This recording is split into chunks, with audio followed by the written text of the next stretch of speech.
નમસ્કાર, ખેડૂત રાજ યુટ્યુબ ચેનલના માધ્યમ થકી એક નવા વિષય સાથે આજે આપની પાસે આવ્યો છું દોસ્તો। આ ચેનલને આપ લાઈક કરજો, શેર કરજો। આજનો વિષય છે ડિજિટલ ક્રોપ સર્વે।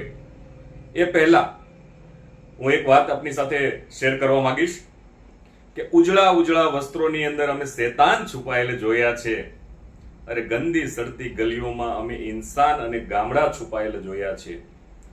શું જોયું ખેડૂતના ખેતર ઉપર જઈને તો મગફળી, કપાસ, તલ, જુવાર વાવતા પણ અમે ખેડૂતોને જોયા છે। અરે કાળી મહેનત કરી ખેડૂત જે મોલ પકવે છે એના ઉત્પાદનના અંદાજો એસી ઓફિસમાં બેસીને અધિકારી, જીનર્સ અને મિલર્સ એના આંકડા આપતા પણ અમે જોયા છે।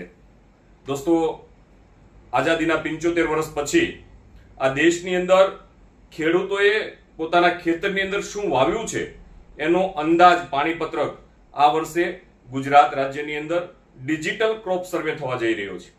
દેશના પ્રધાનમંત્રી આદરણીય નરેન્દ્રભાઈ મોદી, રાજ્યના મુખ્યમંત્રી આદરણીય ભૂપેન્દ્રભાઈ પટેલ અને રાજ્યના કૃષિ મંત્રી આદરણીય રાઘવજીભાઈ પટેલ અને કૃષિ વિભાગ દ્વારા એક જે સોફ્ટવેર તૈયાર કરવામાં આવ્યું છે, એમાં પ્રત્યેક ખેડૂતના ખેતર ઉપર જઈ અને સર્વેયર એક જે વાવેતર કર્યું છે એના ફોટા સાથે, સર્વે નંબર સાથે એ ડિજિટલાઇઝેશન થશે।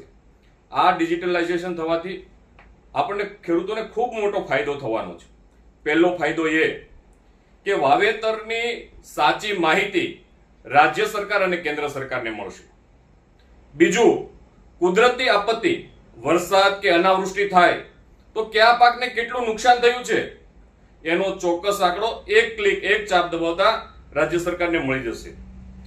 એમએસપી, ત્રીજું, એમએસપી નો ભાવ જે નક્કી થાય છે એમાં ખોટા લોકો, પાણીપત્રક અગાઉ થઈ ગયું છે એટલે ખોટા લોકો પોતાનો માલ આની અંદર નાખી નહીં શકે। આ સૌથી મોટો ફાયદો થવાનો છે। એ સાથે સાથે દેશની અંદર કઈ જણસીનો કેટલો જથ્થો એ ઉપલબ્ધ છે અથવા તો કેટલું ઉત્પાદન આવવાનું છે એ આયાત નિકાસ નીતિની અંદર પણ આમનાથી ખૂબ મોટો ફાયદો થવાનો છે। ચોથી વાત એ કે આનાથી ખેડૂત લક્ષી નવી યોજનાઓ બનાવવામાં સરકારને સરળતા રહેવાની છે। ડિજિટલ ક્રોપ સર્વે આ વર્ષથી રાજ્યમાં લાગુ પડવાનો છે।